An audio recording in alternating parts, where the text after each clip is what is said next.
Hello friend, how are you? Welcome to Tripan Study Center. We are going to do today's doing is very important topic, biography of Max Weber. And Max Weber on the bureaucracy, idea, types, theory, and control of bureaucracy, so on, which will be a very important from the exam point of view, and it will be important for the competitive exam also. And let's see what is our topic today. Today we discussion most important topic here, biography of Max Weber. Biography of Max Weber, that's important. Max Weber was born in Erfurt, Prussia, is present day is Germany. The present day is Germany on the April 21st, 1864. That's the period time there is Max Weber is born here, and he is considered one of there is a three founding father of sociology. There is a father of sociology. This is a Max Weber alongside Karl Marx and Emil Durkheim. There is the most important three father of sociology here: Karl Marx, Emil Durkheim, and Max Weber. There is the most important contribution of this. And his text there, President of Ethics and Spirit of Capitalism, was considered a founding a text in a sociology.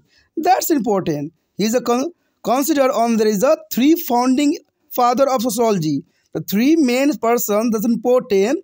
There is a Max Weber, Karl Marx, and Emil Durkheim. That's important for the contribution of the sociology. The next point here, early life and education of Max Weber.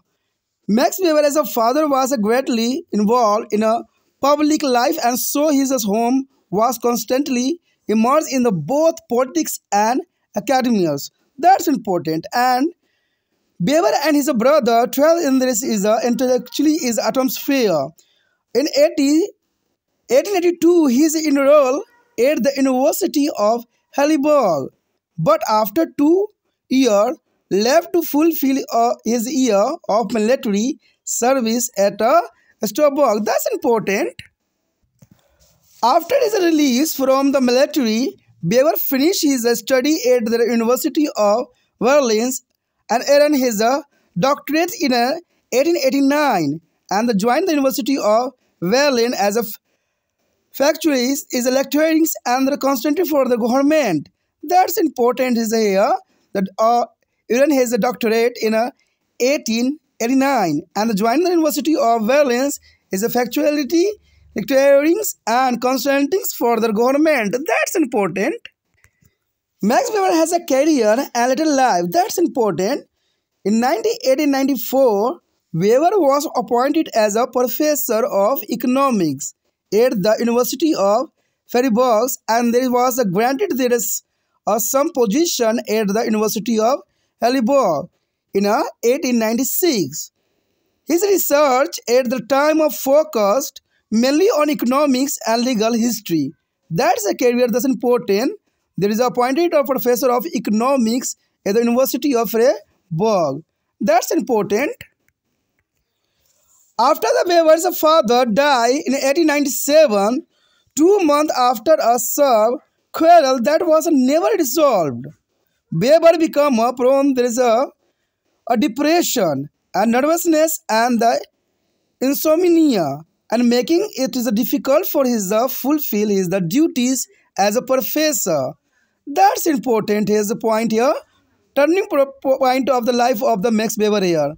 After the Weber as a father died in 1897, and 2 months after saw a quarrel that was never resolved, because this Weber become prone to be depression and nervousness and the insomnia, making it difficult for his fulfill his duties as a professor.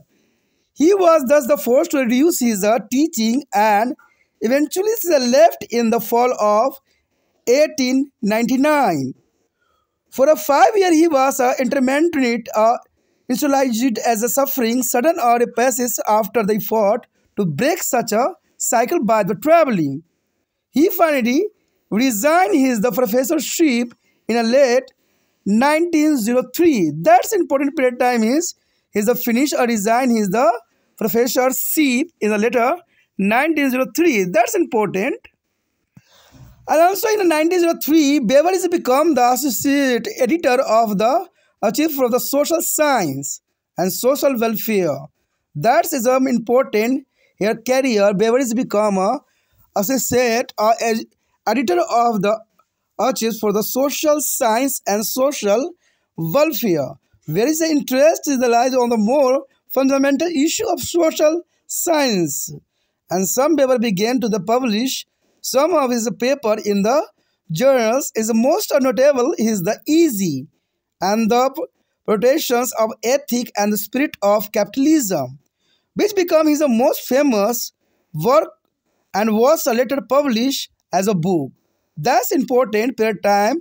There is the Protestant and Ethics and Spirit of Capitalism, which became his most famous work and is later published as a book. In 1909, Beveridge co-founded the German Sociological Association and served as its first treasurer.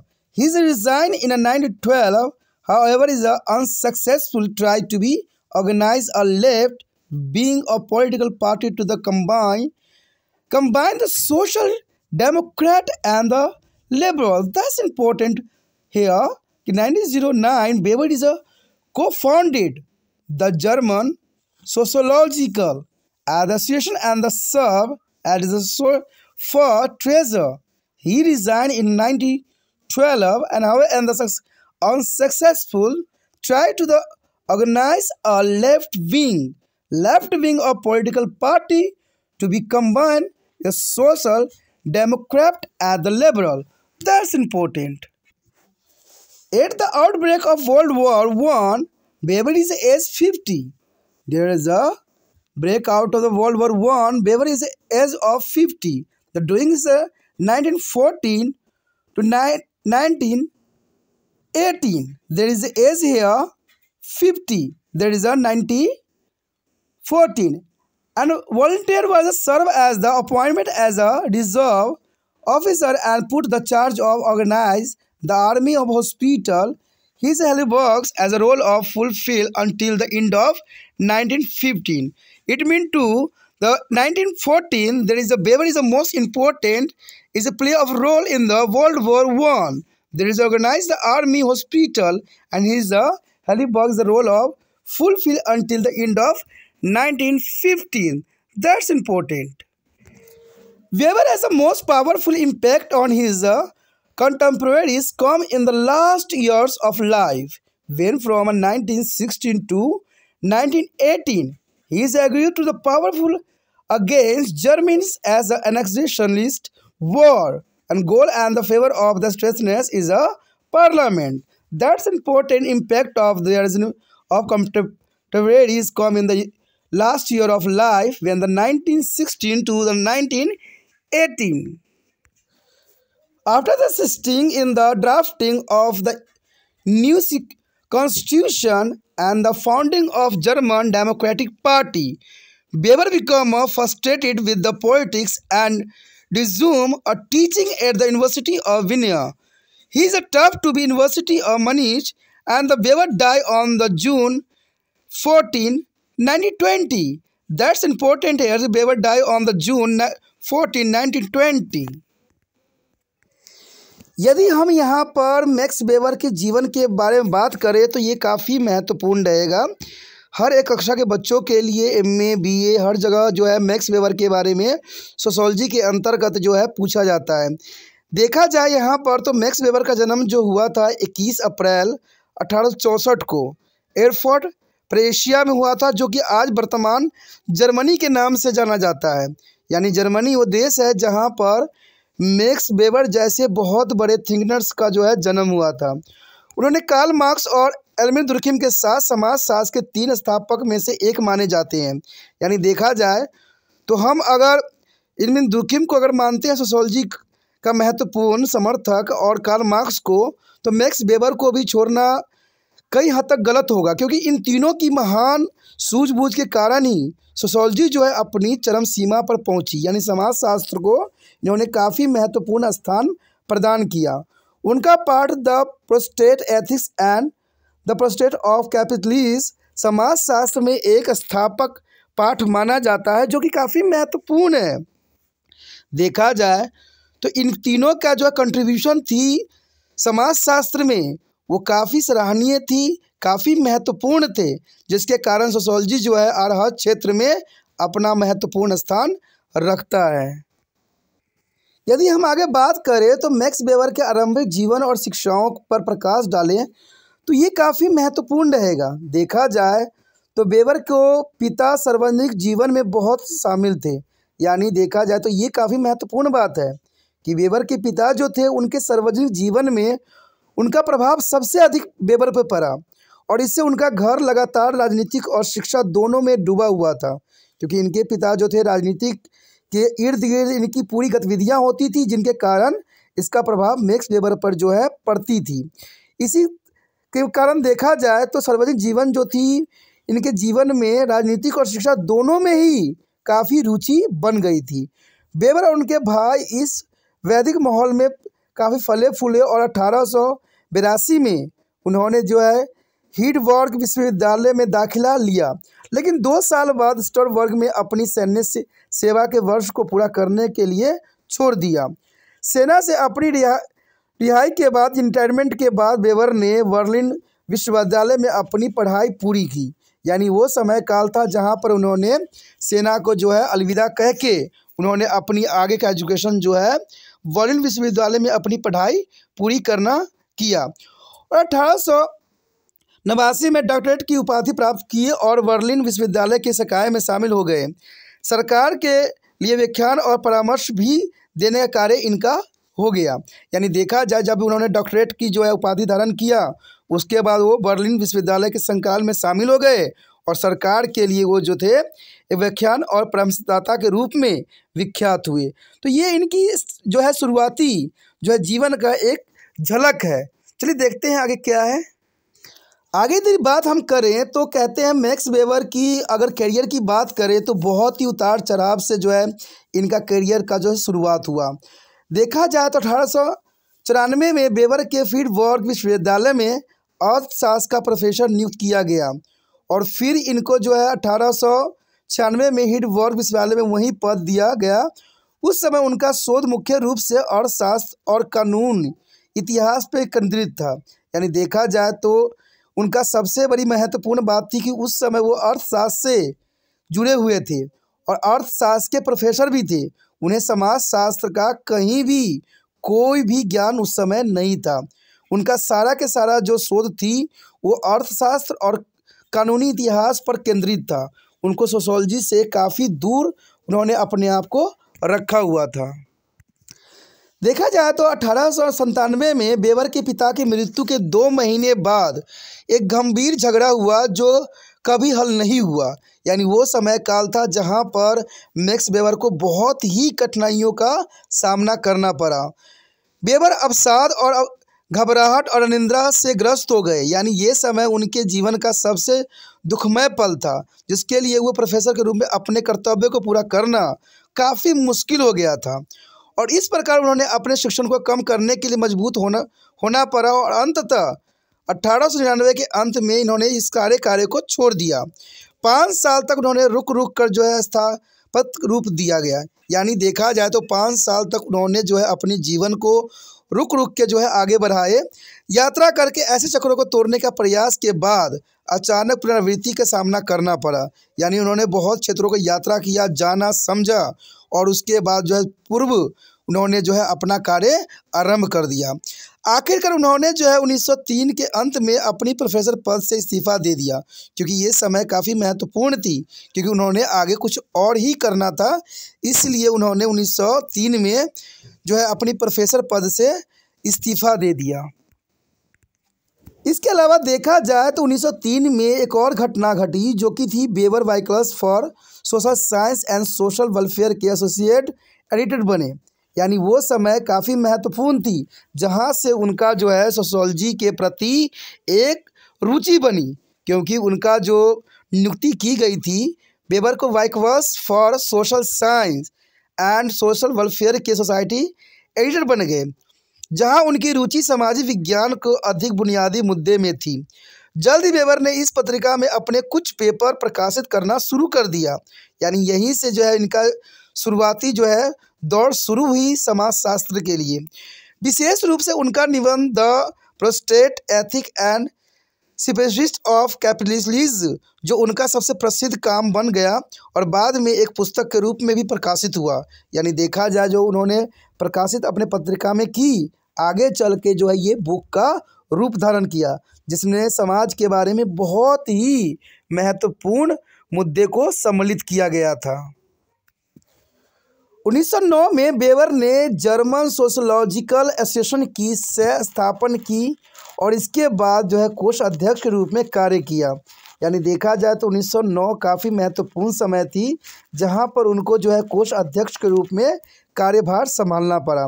हालांकि उन्होंने 1912 में इस्तीफा दे दिया और सामाजिक लोकतंत्रवादी और उदारवादियों को मिलाने के लिए एक वामपंथी राजनीतिक दल को संगठित करने का असफल प्रयास किया। यानी देखा जाए तो उनका विचार इन सब से अलग हो गया और उन्होंने सामाजिक लोकतंत्रवादी और उदारवादियों को मिलाने का एक नया रास्ता चुना, जिनको उन्होंने वामपंथी राजनीतिक दल के रूप में संगठित करने का प्रयास किया। लेकिन ये प्रयास जो थी सफल नहीं हो सकी, जो कि काफ़ी महत्वपूर्ण बात है। देखा जाए तो प्रथम विश्व युद्ध के फैलने पर 50 वर्ष की आयु के वेबर ने स्वेच्छा से सेवा की और उन्होंने एक रिजर्व अधिकारी के रूप में नियुक्त भी किया गया। देखा जाए तो प्रथम विश्व युद्ध में यहाँ पर वेबर ने एक महत्वपूर्ण अपना योगदान दिया। और देखा जाए तो हिल्डनबर्ग में सेना अस्पतालों के आयोजन का प्रभारी भी बनाया गया और इस भूमिका उन्होंने 1915 के अंत तक पूरा किया। यानी देखा जाए तो 1914 में जो है प्रथम विश्व युद्ध शुरू हुआ और 1915 तक के अंत तक इन्होंने जो है प्रथम विश्व युद्ध में अस्पताल के आयोजन के प्रभारी के रूप में अपने कार्य को बखूबी निभाया। अपने समकालीनों पर वेबर का सबसे शक्तिशाली प्रभाव उनके जीवन के अंतिम वर्ष में आया, जब 1916 से 1918 तक उन्होंने जर्मनी के कब्जेवादी युद्ध लक्ष्यों के खिलाफ एक मजबूत संसद के पक्ष में शक्तिशाली रूप से तर्क दिया। यानी ये विरोधियों के लिए सबसे बड़ा तर्क था, जो कि 1916 से 1918 में मैक्स वेबर ने अपने प्रतिद्वंदियों को सबक सिखाने के लिए दिया था। इसके कारण देखा जाए तो नए संविधान का प्रारूपण और जर्मन डेमोक्रेटिक पार्टी की स्थापना में सहायता करने के बाद वेबर राजनीति से निराश हो गए और विन्याम विश्वविद्यालय में पढ़ाना फिर से शुरू कर दिया।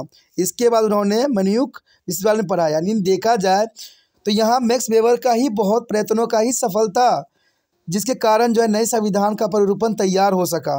लेकिन बाद में जो है मैक्स वेबर को राजनीतिक रास नहीं आई और वो निराश हो गए और उन्होंने सदैव के लिए राजनीति को जो है परित्याग कर दिया। उसके पश्चात अपने आखिरी दिनों में उन्होंने विश्वविद्यालय में पढ़ाने का निश्चय किया, जो कि विन्याम था। उसके बाद उन्होंने म्यूनिख विश्वविद्यालय में भी पढ़ाया, जो कि काफ़ी महत्वपूर्ण था। देखा जाए तो 14 जून 1920 को वेबर की मृत्यु हो गई और सदैव के लिए जो है एक महान व्यक्ति का जो है अंत हुआ। तो कहते हैं मैक्स वेबर की यहाँ पर कंट्रीब्यूशन जो थी सोशोलॉजी में काफ़ी महत्वपूर्ण थी, लेकिन इनके जीवन में भी उतार चढ़ाव सदैव देखने को मिला। कभी भी ये स्थिर नहीं रह सके और जीवन के उस उतार चढ़ाव ने इनको बहुत कुछ सिखाया और इन्होंने समाजशास्त्र के लिए बहुत ही काफ़ी महत्वपूर्ण अपना योगदान दिया। तो इसी के साथ हमारा ये टॉपिक ख़त्म हो जाता है, जो कि काफ़ी महत्वपूर्ण है।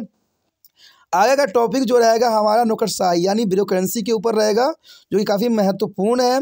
और यहाँ पर हम मैक्स वेबर के जीवन के साथ साथ जो है उनके कंट्रीब्यूशन का भी जो है विस्तार पूर्वक चर्चा करेंगे और मैक्स वेबर के दिए गए हर एक थ्योरी को, हर एक बातों को जो है आपके समक्ष रखेंगे। तो आप बने रहे तिरपान स्टडी सेंटर के साथ और जितना हो सके इस वीडियो को शेयर कीजिए, क्योंकि शेयर ही दूसरे बच्चों का केयर है। ये वीडियो हर जगह अपना महत्वपूर्णता रखेगा, चाहे वो BA में हो, MA में हो, चाहे 11वीं क्लास में हो, चाहे 12वीं क्लास में। अगर आपके सिलेबस में मैक्स वेबर है तो इससे अधिक आपको कहीं भी मिलने वाला नहीं है।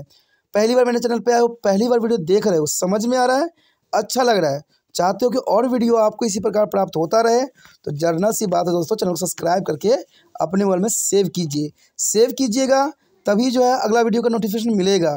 अगर सेव नहीं कीजिएगा तो नोटिफिकेशन नहीं मिलेगा। और आपको तो पता ही होगा कि त्रिपान स्टडी सेंटर जो है 8th से लेके MA तक के बच्चों के लिए एक महत्वपूर्ण प्लेटफॉर्म तैयार किया है और ये सारे आपको प्लेलिस्ट पे मिल जाएगा। तो सोचिए नहीं, विचार न कीजिए, अभी त्रिपान स्टडी सेंटर को सब्सक्राइब करके अपने मोबाइल में सेव कीजिए।